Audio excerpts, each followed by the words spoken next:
করে দিলাম, ব্যাংকের টাকাটা দিয়ে দিও, এই ধরনের বক্তব্য দিয়ে তারা ঋণ খেলাপিদের মনোনয়নের বৈধতা দিচ্ছে। যারা অতিথি পাখির মতো এসে সুসময়ে বাংলাদেশের রাজনীতি করতে চায়, তাদের বাংলাদেশের রাজনীতি করার কোনো অধিকার আছে বলে আমরা মনে করি না। শহীদের রক্তের প্রতি দায়বদ্ধ থেকে এই নির্বাচন কমিশন যদি অতি সত্বর এই সকল দুর্নীতিবাজ এবং ঋণ খেলাপিদের মনোনয়ন বাতিল না করে এবং দ্বৈত নাগরিকত্বধারীদের মনোনয়ন বাতিল না করে, সেই ক্ষেত্রে বৈষম্য বিরোধী ছাত্র আন্দোলন কঠিন থেকে কঠিনতর কর্মসূচি সারা বাংলাদেশ ব্যাপী ঘোষণা করবে। আবারও সেই পুরনো লুটেরা, সেই নব্য ফ্যাসিবাদ এবং ঋণ খেলাপি এবং দ্বৈত নাগরিকত্বধারীদের বৈধতা দিচ্ছে, যা গণঅভ্যুত্থানের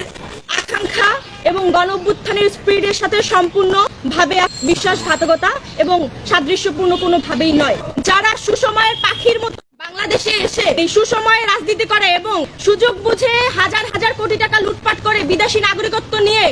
বাংলাদেশের দুঃসময় কিংবা ক্রান্তিকালীন সময়ে জনগণের পাশে না থেকে বিদেশের নাগরিকত্ব নিয়ে বিদেশে জীবনযাপন করে,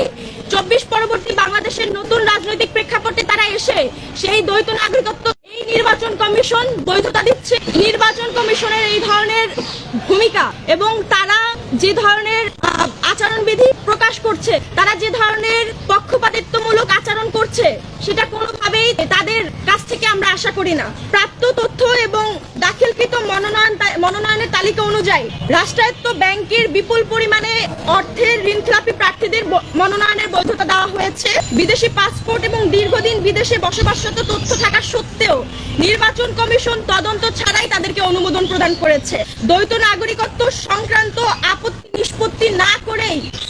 প্রার্থীদের মনোনয়ন, যারা সংকটকালে দেশের পাশে ছিল না, জনগণের পাশে ছিল না, এবং বারবার করে বলছি, যারা অতিথি পাখির মতো এসে সুসময়ে বাংলাদেশের রাজনীতি করতে চায়, তাদের বাংলাদেশের রাজনীতি করার কোনো অধিকার আছে বলে আমরা মনে করি না। যারা দেশের সম্পদ লুটের সাথে যুক্ত, তারাও কোনোভাবে এদেশের জনসাধারণের প্রতিনিধিত্ব করার বৈধতা রাখে বলেও আমরা মনে করি না। সেই জায়গা থেকে বলতে চাই, শহীদের রক্তের প্রতি দায়বদ্ধ থেকে এই নির্বাচন কমিশন যদি অতি সত্বর এই সকল দুর্নীতিবাজ এবং ঋণ খেলাপিদের মনোনয়ন বাতিল না করে এবং দ্বৈত নাগরিকত্বধারীদের মনোনয়ন বাতিল না করে, সেই ক্ষেত্রে বৈষম্য বিরোধী ছাত্র আন্দোলন কঠিন থেকে কঠিনতর কর্মসূচি সারা বাংলাদেশ ব্যাপী ঘোষণা করবে এবং তাদের জন্য এটা এক প্রকার আলটিমেটাম দিতে চায় যে অতি দ্রুত তারা যাতে জনগণ এবং সাধারণ শিক্ষার্থী থেকে শুরু করে মানুষের পালস বুঝে, আমরা তাদের বিরুদ্ধে কঠিন থেকে কঠিনতর কর্মসূচি ঘোষণা করতে বাধ্য হব এবং এর প্রেক্ষিতে বাংলাদেশে যে কোনো ধরনের ঘটনা ঘটতে পারে আমরা তাদেরকে আগেই হুঁশিয়ারি করে দিতে চাই।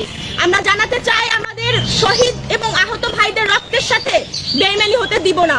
যারা 24 পরবর্তী সময়ে